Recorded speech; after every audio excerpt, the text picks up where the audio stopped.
खुद ही को कर बुलंद इतना, खुद ही को कर बुलंद इतना कि हर तकदीर से पहले खुदा तुझसे पूछे बता तेरी रजा क्या है। Dear student, welcome smart career classes. मैं आपका अपना मनीष पाल।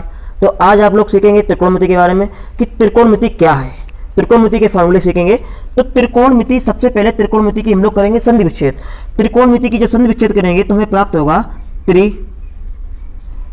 और कोण, यानी कि त्रिकोणमिति तीन शब्दों से मिलकर बनी है, त्रि और कोण और मिति।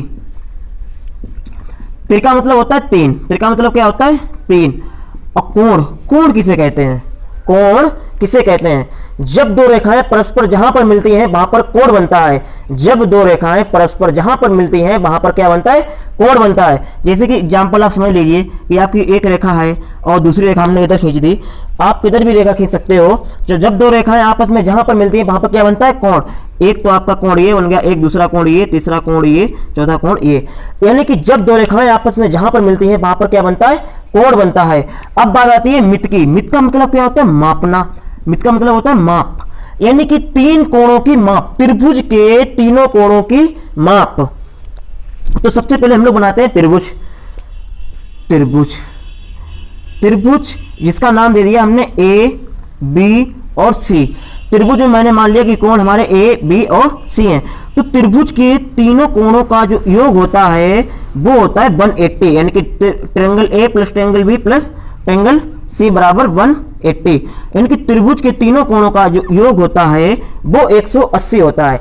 अगर आपको त्रिभुज में दो कोण दिए गए तो आप तीसरा कोण निकाल पाएंगे। आपको कोण ए, बी, सी इनमें से दो कोण दिए जाएं तो आप तीसरा कोण निकाल लेंगे। मान के चलो कि कोण ए और कोण बी का मान आपको पता है, कुछ भी कोण हो सकता है, जैसे कि बी 90, ए 30। तो 90 और 30 जोड़ेंगे कितना हो जाएगा, 120। 120 इधर जब ए और बी को जोड़ा तो 120 हो गया। 120 प्लस का उधर जाएगा तो माइनस हो जाता है। तो 180 में से जब 120 जाएंगे तो बचेंगे 60। तो यानी कि जो एंगल सी की वैल्यू आ जाएगी वो 60 आ जाएगी।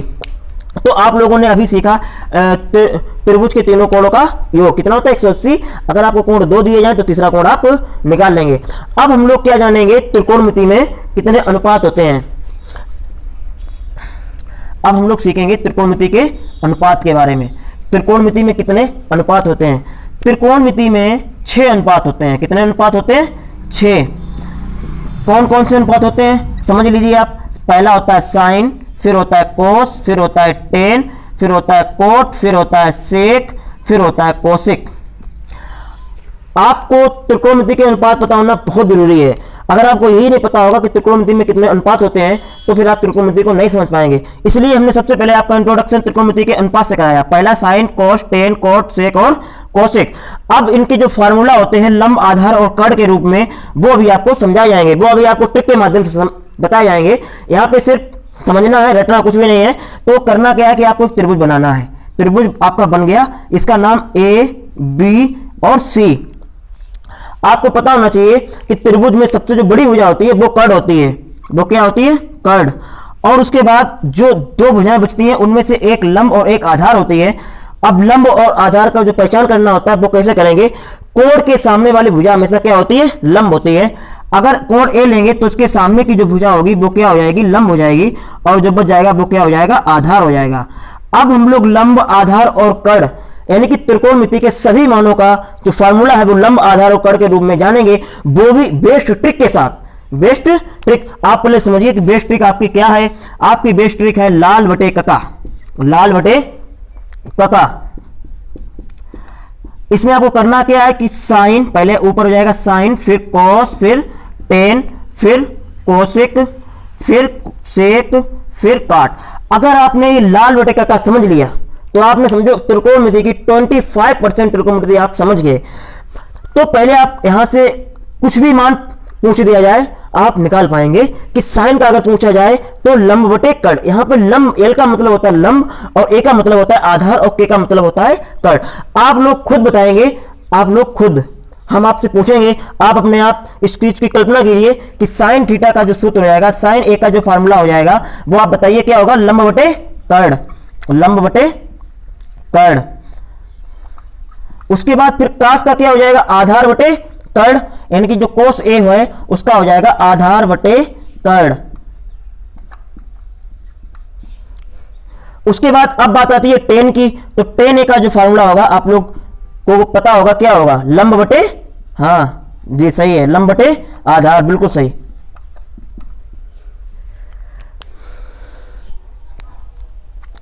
उसके बाद अब आप लोग जानेंगे कोशिक का। कोशिक ए बराबर होगा, बताओ क्या होगा, कर्ण बटे लंब। कोशिक बराबर क्या हो जाएगा, कर्ण बटे लंब। और अब हम आपसे पूछेंगे सेक ए बराबर, सेक ए बराबर, सेक ए बराबर बताइए क्या हो जाएगा, कर्ण बटे आधार, कर्ण बटे आधार। और काट बराबर क्या हो जाएगा, कोट ए बराबर आधार बटे लंब, कोट ए बराबर हो जाएगा आधार बटे लंब। अभी आप लोगों ने ट्रिक के माध्यम से साइन, कास, टेन, काट, सेक, कौशिक सभी का मान लंब आधार और कर्ण के रूप में जाना, वो भी एक ट्रिक के माध्यम से जो आप कभी भी जिंदगी में नहीं भूल पाएंगे अगर आपने ये ट्रिक समझ ली। आप लोग एक बार फिर समझ लीजिए कि साइन बराबर हो जाएगा लंब बटे कर्ण, कास बराबर आधार बटे कर्ण, टेन बराबर लंब बटे आधार, और कौशिक बराबर कर्ण बटे लंब, सेक बराबर कर्ण बटे आधार, कॉट बराबर आधार बटे लंब। आप लोग अगर यहाँ पे देखना चाहें कि साइन ए बराबर लंब बटे कर्ण, काशिक ए बराबर कर्ण बटे लंब, यानी कि साइन का जो व्युत्क्रम है वो कौशिक है, कौशिक का व्युत्क्रम है वो साइन है, कास का है सेक, सेक का है कोस, टेन का जो व्युत्क्रम है वो कोट है, कोट का व्युत्क्रम है वो क्या है, टेन। अब आपको यहां से 6 फार्मूला मिल जाएंगे।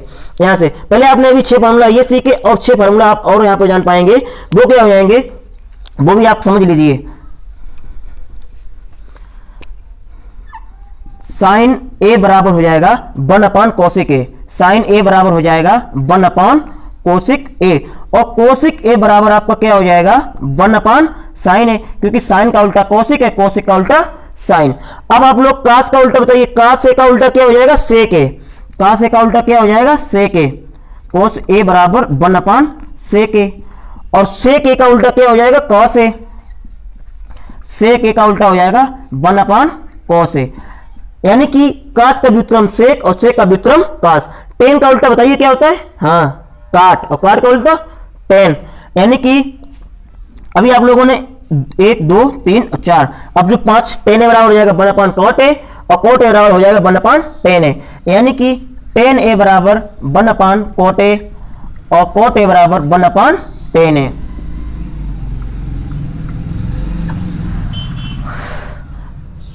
अब आप लोग सीखेंगे पाइथागोरस की प्रमेय। अब आप लोगों को सिखाया जाएगा पाइथागोरस की प्रमेय। पाइथागोरस की प्रमेय क्या होती है, यानी कि उसमें क्या होगा, पाइथागोरस की प्रमेय जब आपको त्रिभुज में जब आपको 2 मान दिए जाएंगे, लंब आधार कर्ण में से 2 वैल्यू दिए जाएंगी, आपको तीसरी वैल्यू निकालने के लिए पाइथागोरस की प्रमेय का इस्तेमाल करना होगा। पाइथागोरस की प्रमेय होती क्या है, पाइथागोरस की प्रमेय होती है पाइथागोरस की प्रमेय।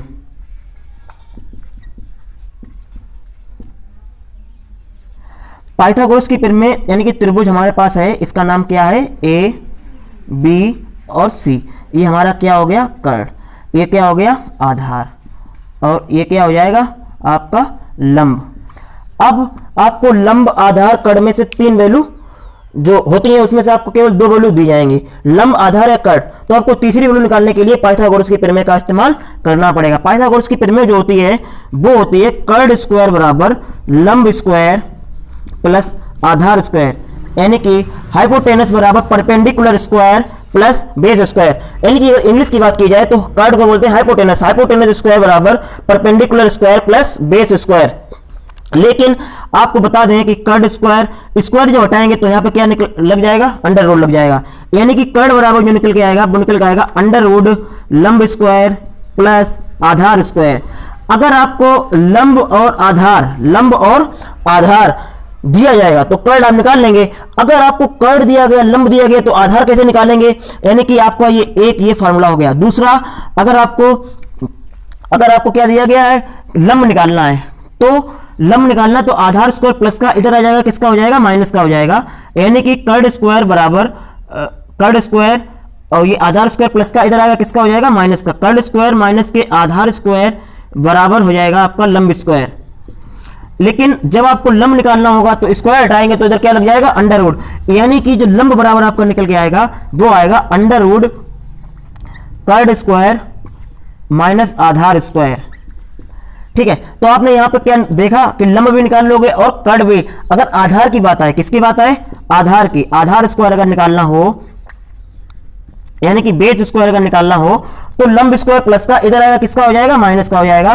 तो कर्ण स्क्वायर, तो ये लंब स्क्वायर प्लस का है, इधर आएगा, किसका हो जाएगा, माइनस का हो जाएगा। तो ये हो जाएगा लंब स्क्वायर। लेकिन हमें निकालना तो आधार है, स्क्वायर लगा उधर जाएगा क्या, अंडर रूट लग जाएगा। तो आधार बराबर क्या हो जाएगा, अंडर रूट कर्ण स्क्वायर माइनस लंब स्क्वायर। यानी कि अब आप इसके माध्यम से लंब, आधार, कर्ण तीनों की वैल्यू प्राप्त कर सकते हैं। तो आज आप लोगों ने त्रिकोणमिति का अनुपात सीखे, त्रिकोणमिति के तीनों कोणों का योग सीखा, कितना होता है 180, और आपने लाल बटे काका के माध्यम से त्रिकोणमिति के जो सभी अनुपात है उनका जो फार्मूला लंब, आधार, कर्ण के रूप में जाना। और उसके बाद में आज आप लोगों ने पाइथागोरस की प्रमेय भी सीखी है। अगर आपको ये वीडियो अच्छा लगा है तो वीडियो को लाइक कीजिए, चैनल को सब्सक्राइब कीजिए।